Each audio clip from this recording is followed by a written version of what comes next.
இன்றே டவுன்லோட் செய்து உங்கள் ஃபேவரட் ஷோக்களை என்ஜாய் பண்ணுங்க.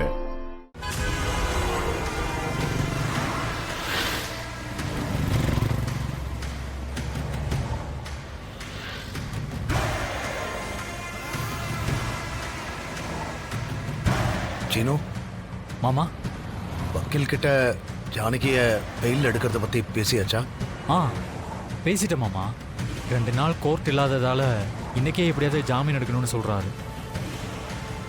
டேய் சீனு, ஜாமீன் கிடைச்சிடும்லடா? ஸ்பெஷல் பெயிலுக்கு அப்ளை பண்ணலான்னு சொல்லியிருக்காரு.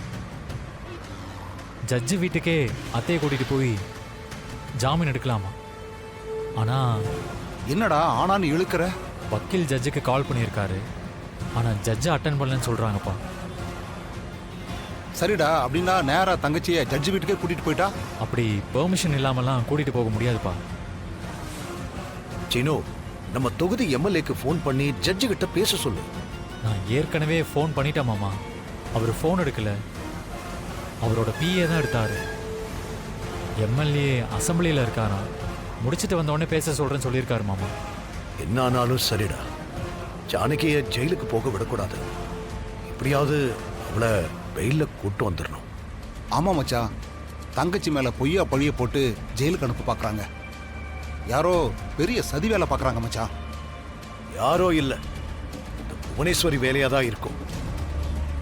என்ன பழி வாங்க ஜானகியை இப்படி பண்ணிட்டு இருக்கா? என்ன ஆனாலும் ஜானகியை நான் ஜெயிலுக்கு போக விட மாட்டேன். மாமா, எப்படியாவது இன்னைக்கு ஜாமீன் வாங்கிடலாம் மாமா. நான் திரும்ப வக்கீலுக்கு கால் பண்றேன்.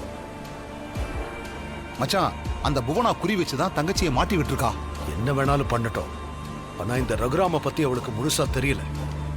ஊருக்கு ஒண்ணுனாலே நான் விட்டு கொடுக்க மாட்டேன். என் உசுருக்கு உசுரான ஜானகிக்கு ஒண்ணுனா நான் சும்மா விட்டுருவேனா? இனிமே இந்த விஷயத்துல சட்டப்படி போனா சரியா வராது. சட்டத்தை நம்மளை நோக்கி வர வைக்கணும். சினு, வண்டியை நேர போலீஸ் ஸ்டேஷனுக்கு போயிடு. சரிங்க மாமா.